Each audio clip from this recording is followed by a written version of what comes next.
La Toscane est une destination des plus prisées par les amateurs de vin. Entre Florence et Sienne, dans la région du Chianti, les choix ne manquent pas pour visiter un vignoble et faire une dégustation de vin, d'huile d'olive et de charcuterie de la région. Notre choix s'est porté sur une petite propriété familiale près de Greve in Chianti, qui jouissait d'une note parfaite de la part des visiteurs. Avec notre Renault Clio de location, nous avons donc entrepris de nous y rendre en prenant des routes de campagne absolument charmantes.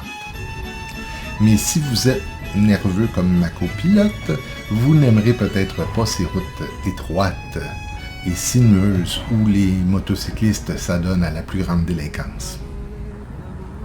Il y a longtemps, ceux qui ont tracé ces chemins de campagne évitaient les côtes trop difficiles pour leurs attelages et préféraient suivre les courbes de niveau. Comme le Chianti est très vallonné, il n'y a pratiquement pas de ligne droite et la limite de vitesse est de 70 km/h presque partout. Et croyez-moi, à 70, on a l'impression d'aller vite. Grâce à Google, malgré la fermeture du chemin de Montefiorale, on s'est retrouvé sur un chemin de terre minuscule qui nous a mené à l'Hacienda Agricola Podere Puccini. Un seul couple de visiteurs était présent et quittait justement à notre arrivée. L'hôtesse, absolument charmante, nous a proposé une dégustation sur une terrasse couverte avec une vue magnifique sur la colline de Montefiorale, le mont des fleurs. Après avoir arpenté la vigne et le livret dans un décor de rêve, nous avons repris la route vers Sienne.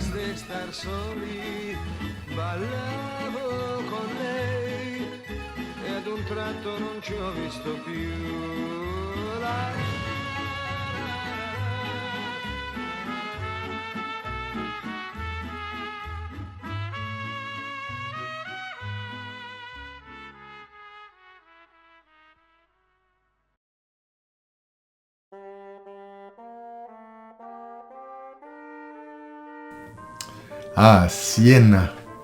Bon, il n'est évidemment pas question de notre chère Siena, avec 2 N, qui a été notre voiture familiale pendant 13 ans. La ville de Sienne est située plutôt au centre de la Toscane. Selon la légende, Sienne a été fondée par les jumeaux Cenius et Ascius, les 2 fils de Rémus, lui-même frère jumeau de Romulus, qui sont les fondateurs de Rome selon la légende. Ils ont dû fuir la ville de Rome pour échapper à la fureur de leur oncle Romulus, meurtrier de leur père. Ils ont utilisé 2 chevaux, un blanc et un noir.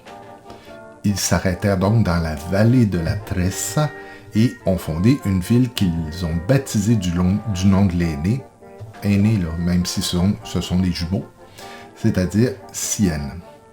Le blanc et le noir deviennent alors les couleurs officielles de la ville, qu'on retrouve entre autres dans les rangées de pierres de la cathédrale. La vieille ville regorge de monuments anciens qu'on découvre en parcourant la Via Camollia, qui change plusieurs fois de nom de l'antique Porta Camollia au Duomo, en contournant la Piazza del Campo.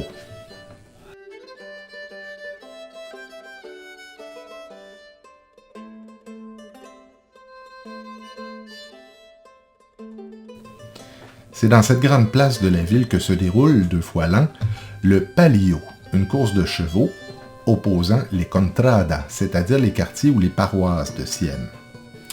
Malheureusement, notre passage ne coïncidait pas avec le Palio, mais on imagine facilement l'événement grandiose.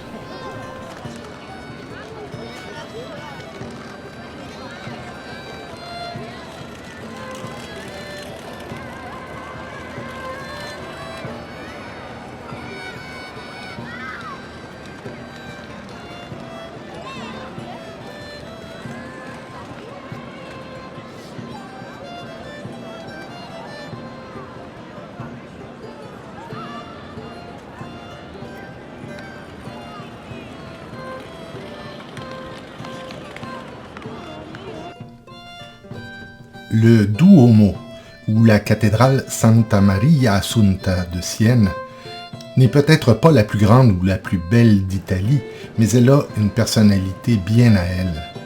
Avec ses rayures intérieures et extérieures, ses proportions harmonieuses et les mosaïques précieuses qui recouvrent son sol.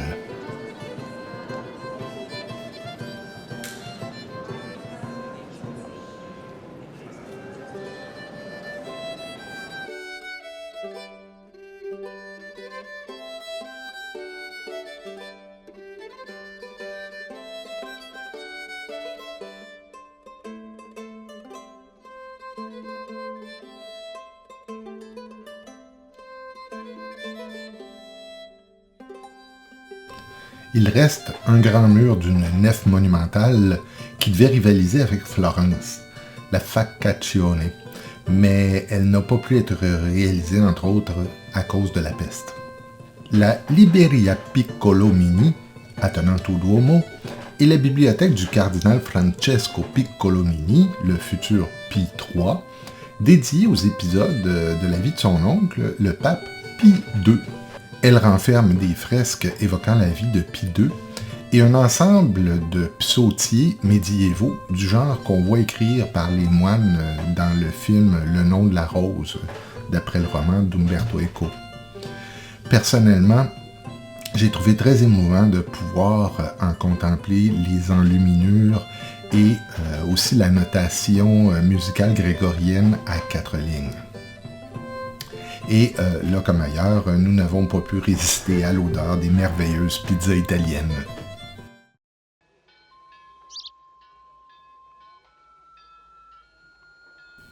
Les personnes qui ont vu le film de Zeffirelli, François et le chemin du soleil, en anglais Brother Sun, Sister Moon, ont pu voir les tours médiévales caractéristiques de San Gimignano, qu'on a pris pour représenter la ville d'Assise. Comme presque partout ailleurs en Italie, les tours de cette époque ont disparu à Assise. Et d'ailleurs, San Gimignano en compte aujourd'hui 13, mais c'est bien peu à côté des 76 qu'elle comptait au 14e siècle. Les fameuses tours avaient plus à voir avec une démonstration de richesse qu'à un rôle défensif. Un petit peu l'ancêtre des Trump Tower de ce monde. La petite ville a connu son heure de gloire à l'époque où les pèlerins vers Rome s'y arrêtaient en route. Puis elle a perdu de son importance quand il y a eu de nouvelles routes qui ont été développées, qui étaient plus directes. Elle a connu un regain de popularité avec le développement du grand tourisme automobile au début du 20e siècle. C'est à ce moment-là que la ville a décidé de retirer toutes les maçonneries pour remettre la pierre des bâtiments à nu et lui rendre son look médiéval s'accordant mieux à l'origine de son principal point d'intérêt, les fameuses tours. Il n'en reste pas moins que San Gimignano est aussi très prisé pour son vin blanc, le Vernaccia di San Gimignano, le premier vin d'Italie à obtenir une dénomination d'origine contrôlée en 1966. Évidemment, nous en avons rapporté dans nos bagages.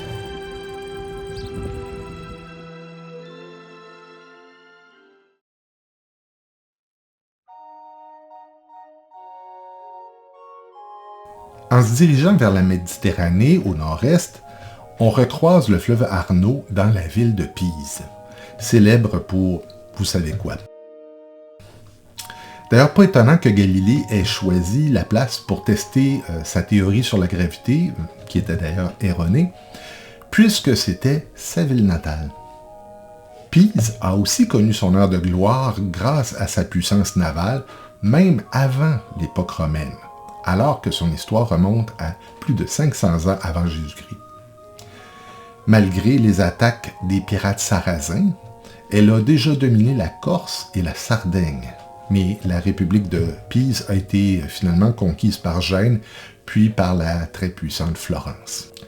Le Campo dei Miracoli est l'endroit le plus intéressant parce qu'il regroupe, en plus de la tour, la cathédrale, dont la tour et le campanile, le baptistère et le Camposanto.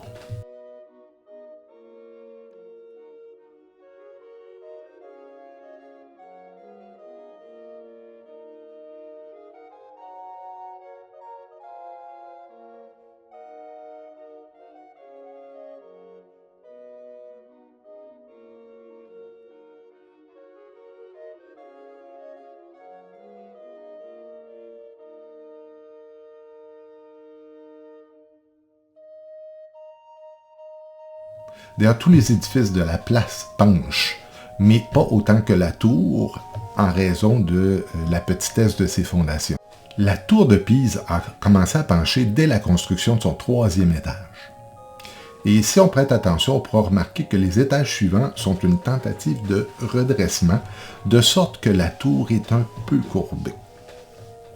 C'est un spot touristique majeur, évidemment, et chacun essaie d'imaginer une posture amusante avec la tour en arrière-plan, en particulier en faisant mine d'essayer de la retenir.